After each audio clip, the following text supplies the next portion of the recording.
Mister নূর, সব কথা বাদ, আপনি শুধু এইটা বলেন আপনি আমাদের সাথে কেন কাজ করতে চান। অবভিয়াসলি টাকার জন্য।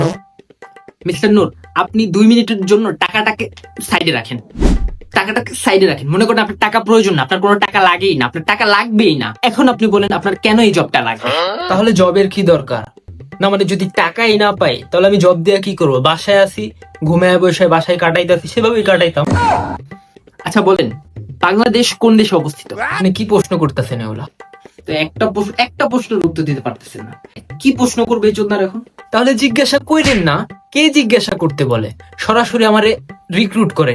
আর এমনিও এত প্রশ্ন করে কি হবে, একদিন তো মারাই যাবেন। আচ্ছা বলেন, এখন আমারে বেতন কত দিবেন?